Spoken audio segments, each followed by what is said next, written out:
ओम गणेशाय नमः। मेरे चैनल पर विस्तृत रूप से ग्रहों की गोचरीय स्थिति पर वीडियोस आते ही रहती हैं। तो अगर आप भी चाहते हैं कि ग्रहों की गोचरीय स्थिति पर रेगुलर अपडेट्स आपको मिलती रहे, क्या अच्छा क्या बुरा घटित हो सकता है, एक गाइडेंस ज्योतिष के द्वारा आपको प्राप्त होती रहे, तो अवश्य मेरे चैनल को सब्सक्राइब कीजिए। जिन लोगों ने सब्सक्राइब किया और कुछ लोगों को नोटिफिकेशंस नहीं आती कभी कभी कहते हैं, तो आप सब्सक्राइब वाले ही बटन के साथ ही ऑल नोटिफिकेशंस को इसको ऑन कर सकते हैं, जिससे आपको सारी नोटिफिकेशंस आएंगी।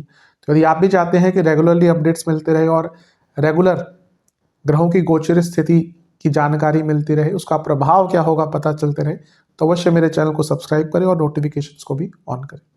नमस्कार। ओम गणेशाय नमः। ओम नमः शिवाय। मैं निखिल ज्योतिष आचार्य आप सभी का मेरे चैनल पर पुनः स्वागत करता हूं। आशा करता हूं कि आप सभी स्वस्थ होंगे। महादेव की कृपा आप सभी पर सदैव बनी रहे।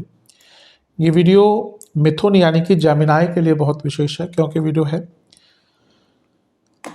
28 नवंबर को शनि देवता का मार्गी होना। शनि महाराज मीन में है, बहुत टाइम तक अभी भी रहेंगे। 13 जुलाई को वो क्या हो गए थे, 13 जुलाई को हो गए थे वो वक्री, और अब 28 नवंबर को बहुत टाइम बाद वो हो रहे हैं मार्गी। शनि बहुत विशेष ग्रह हैं, कर्म के कारक, कर्म फलदाता, न्याय, जुडिशरी, एडमिनिस्ट्रेशन, लोकतंत्र के बहुत इंपॉर्टेंट कारक हैं।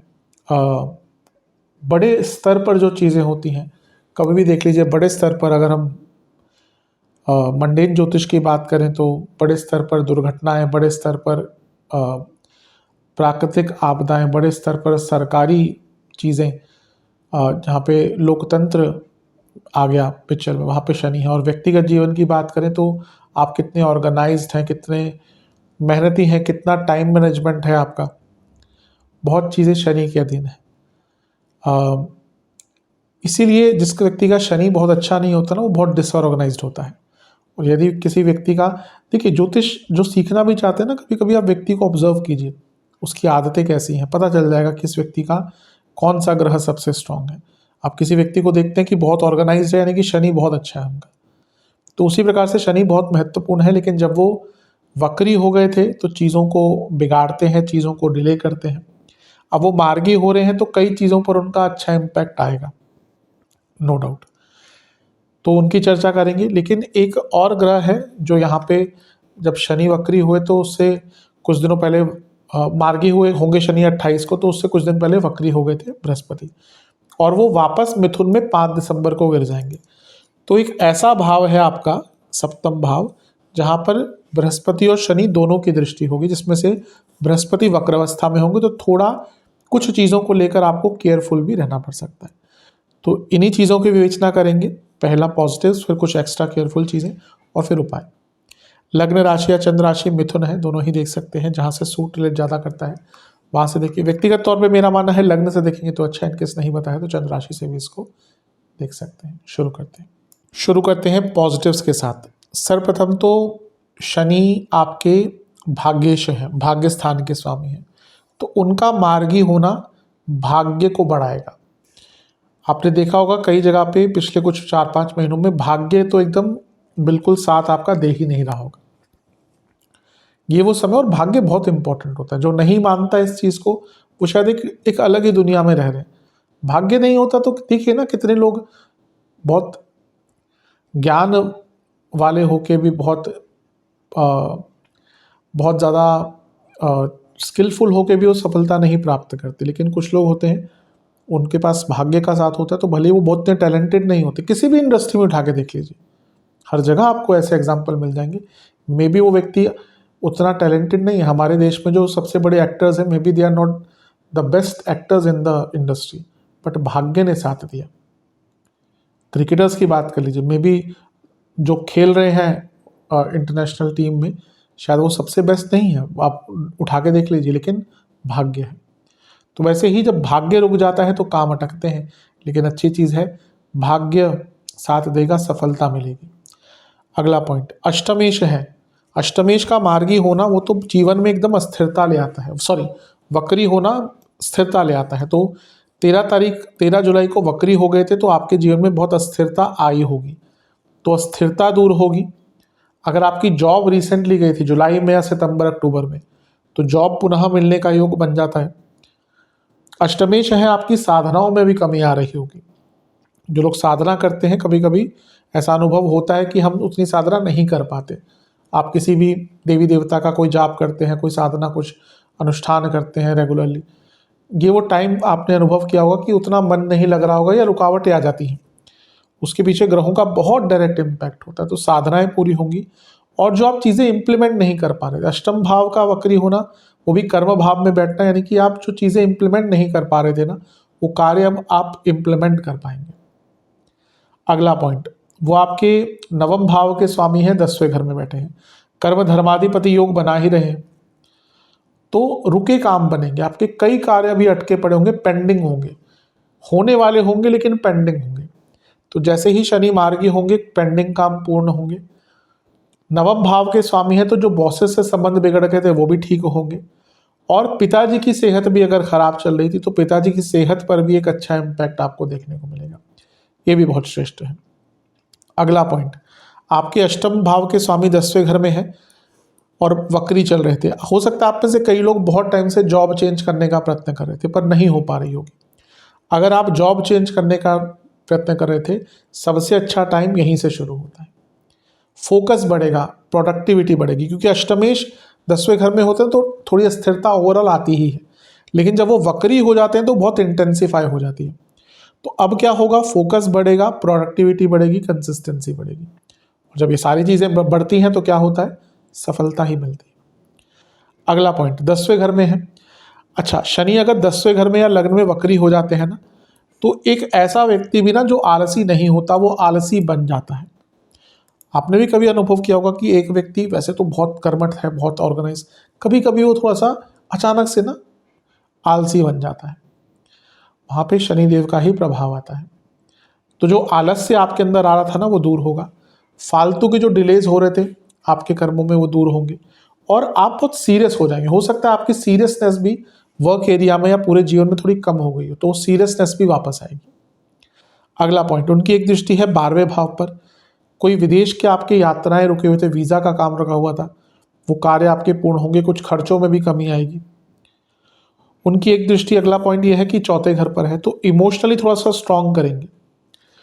वो आपके 10वें से सप्तम को देख रहे हैं, 10वें में बैठे हैं, तो ये आपको रिकग्निशन भी दिला कर जाएगा करियर में। और अगर आपके घर में भी कोई दिक्कत चल रही है, कोई एंसेस्ट्रल प्रॉपर्टी को लेकर चल रही है दिक्कत, क्योंकि अष्टमेश भी है, या फिर अदरवाइज घर में कोई प्रॉब्लम चल रही है, 100 तरह की प्रॉब्लम होती है घर में। कभी कोई रूठ गया, कभी कोई रूठ गया, कभी किसी को बुरा लग गया, कभी किसी के मन में कोई बात लग गई। अब आधा जीवन तो इन्हीं चीज़ों को सॉल्व करने में चले जाता है। तभी जो लोग संन्यास लेते हैं ना, बहुत खुश रहते हैं, क्योंकि जब तक आप लोगों के बीच में है, ये तो चलता रहेगा। कभी कोई बुरा मान गया, कभी कोई कुछ पार्ट, आप देखिए कभी भी शादी ब्याह होते हैं किसी के घरों में, आधे लोग तो मुंह फुला के बैठ जाते हैं, हमें हमसे नहीं पूछा, हमसे नहीं पूछा। ये हर जगह पे होता है। तो ये चीज़ों को सॉल्व करने का सबसे अच्छा टाइम है। प्रॉपर्टी संबंधित कुछ कार्य अटक रहे थे आपके, उनको पूर्ण करने के लिए बहुत अच्छा टाइम है। अगला पॉइंट, शनिदेव की एक दृष्टि है 7वें घर पर। तो ये 7वां भाव जो है ना, ये बैलेंस का होता है। तो जब बैलेंस अटक जाता है या शनि का प्रभाव वक्र आता है, तो बैलेंस रुक जाता है या बैलेंस खराब हो जाता है जीवन का। तो बैलेंस आएगा। अगर शादी कोई आपकी नहीं हो पा रही थी, मतलब कि आप शादी करने के इच्छुक थे, नहीं हो पा रही थी, शादी हो पाएगी। मैरिड लाइफ में थोड़ी सी स्थिरता देंगे। शनि है, मैंने कहा ना वो आप करेले को कितना भी चाशनी में डुबा ले, वो करेले का जो तत्व है वो तो रहता ही है। तो भले ही वो मार्गी हो रहे हैं, वो शनि तो शनि है। तो मैरिड लाइफ ऐसा तो नहीं कहूँगा एकदम आपकी रोमांटिक बॉलीवुड मूवी जैसी बन जाएगी, लेकिन हाँ, जो ऐसी प्रॉब्लम्स आ रही थी कि भाई डाइवोर्स तक बात पहुँच गई थी, कि अब लग रहा था कुछ ठीक हो ही नहीं सकता, वहाँ पे सुधार हो सकता है। बिजनेस में रुकावटें दूर होंगी, और कुछ लोगों के सडन प्रमोशंस भी यहाँ पर हो सकते हैं, जो या सडन नहीं, जिनके प्रमोशन रुके हुए थे कि भाई आपका हो, बात तो जल्दी हर महीने बॉस बोलता है कि भाई तुम्हारी ही फाइल आगे रखी हुई है, बस साइन चाहिए। वो जो साइन नहीं हो पा रहा था, वो कुछ भी कारण हो सकते हैं। वो जो प्रमोशन आपकी अटकी हुई थी, वो प्रमोशन आपकी वापस आएगी। तो ये पॉजिटिव चीज़ें हैं जिनका आपको लाभ उठाना है। अब बात करते हैं कुछ ऐसे केयरफुल पॉइंट्स की जिनको लेकर आपको बहुत ध्यान देना है। सबसे पहला तो है कि बृहस्पति 5 तारीख को आपके पहले तो लग्न में आ जाएंगे, तो उनका वक्र प्रभाव होगा सप्तम पर। तो कुछ एरियाज को लेकर आपको, क्योंकि शनि की मार्गी दृष्टि है, बृहस्पति की वक्री, कुछ एरियाज को लेकर केयरफुल रहना पड़ेगा। सबसे पहला, मैरिज लाइफ में चीज़ें ठीक होंगी, लेकिन सडनली मनी मैटर्स और ईगो क्लैशेस आ सकते हैं, इस पर ध्यान देना है। कोई भी बहुत बड़ा कॉन्ट्रैक्ट अपने जीवन में साइन ना करें। मैं ये नहीं कह रहा कि 11 मार्च तक ही ना करें, क्योंकि बृहस्पति 11 मार्च तक वक्री है। एटलीस्ट 2-3 हफ्ते, 1 महीना कोई बहुत बड़ा कॉन्ट्रैक्ट साइन करने से बचिएगा, स्पेशली बिजनेस में। और कोई भी बहुत बड़ा डिसीजन जो आपकी पूरी लाइफ को इम्पैक्ट कर सकता है। ऐसा नहीं कि छोटी मोटी चीज़ें कि भाई आज रात को कद्दू खाना है, लौकी खानी है, वैसी चीज़ें नहीं। कोई बहुत बड़ा डिसीजन जो आपके पूरे जीवन को इम्पैक्ट कर सकता है, उसको कुछ इनिशियल डेज तक, 2-3 हफ्ते तक लेने से बचिएगा, क्योंकि यहाँ पे वक्री बृहस्पति कभी कभी इस प्रकार की दुविधाओं में डाल सकते हैं। लाइफस्टाइल मेंटेन कीजिएगा, क्योंकि जब लग्न में बृहस्पति आएंगे जो आपके बाधकेश हैं, वक्री हैं, और सप्तम को देख रहे हैं जो बाधक स्थान है, लाइफस्टाइल एकदम बिगड़ जाएगा। और वो जब हमारा एकदम शेड्यूल बिगड़ जाता है ना, वैसे भी द्विस्वभाव लग्न वालों को तो शेड्यूल की प्रॉब्लम बहुत आती है। 3-4 दिन सब कुछ सही करेंगे, फिर उसके बाद सब ढाक के 3 बात होता है। वो नेचर है उनका, बहुत मुश्किल होता है उनको। और जैसे स्थिर लग्न है 2 वृषभ, उनको कॉन्टिन्यूटी चाहिए। उनको अगर रोज़ 10 बजे सोना है, 8 बजे खाना खाना है, तो वो उनका अगर 5-10 मिनट इधर उधर हो जाता है ना, तो बहुत वो विचलित हो जाते हैं। अब ये फ्लेक्सिबिलिटी जो द्विस्वभाव वालों के अंदर होती है कि वो चीज़ों को मल्टीपल लेवल से हैंडल कर सकते हैं, लेकिन वो कॉन्टिन्यूटी कभी कभी नहीं रहती। तो यहाँ पे अपने लाइफस्टाइल को मेंटेन कीजिएगा। हेल्थ पर बहुत ध्यान देना है, क्योंकि सप्तम भाव मारक भाव है। यहाँ पे मारकेश देख रहे हैं जो वक्री हैं, और अष्टम के स्वामी भी देख रहे हैं। अचानक से हेल्थ इश्यूज आ सकते हैं, पुराने रोग तंग कर सकते हैं। और अगर आप बिजनेस करते हैं ना, तो अपने बिजनेस पार्टनर को लेकर केयरफुल रहेगा। आपका बिजनेस पार्टनर आपको ही धोखा दे सकता है, नुकसान पहुंचा सकता है। तो इन सब चीज़ों पर आपको बहुत काम करना है, इन सब चीज़ों पर ध्यान दीजिएगा। उपाय की बात कर लेते हैं। आपको एक पात्र में दूध, गंगाजल, काले तिल, जौ के दाने मिश्रित करने हैं और शिवलिंग का अभिषेक करना है। फिर गंगाजल से अभिषेक करना है। फिर 2 सरसों के तेल के दिए अर्पण करके महादेव को मिष्ठान का भोग लगाइएगा। घर में बने किसी मिष्ठान का भोग लगाएंगे तो अच्छा है। फिर वहीं पर बैठकर ओम भानुपुत्राय नमः मंत्र जो शनिदेव का है, और ओम नील लोहिताय नमः मंत्र का जो महादेव का मंत्र है, इन दोनों का 108 बार आपको जाप करना है। आशा करता हूँ वीडियो काम आएगा। चैनल पर नहीं है सब्सक्राइब कीजिए, वीडियो को लाइक कीजिए। मिलता हूँ अगली वीडियो में, तब तक के लिए ओम नमः शिवाय।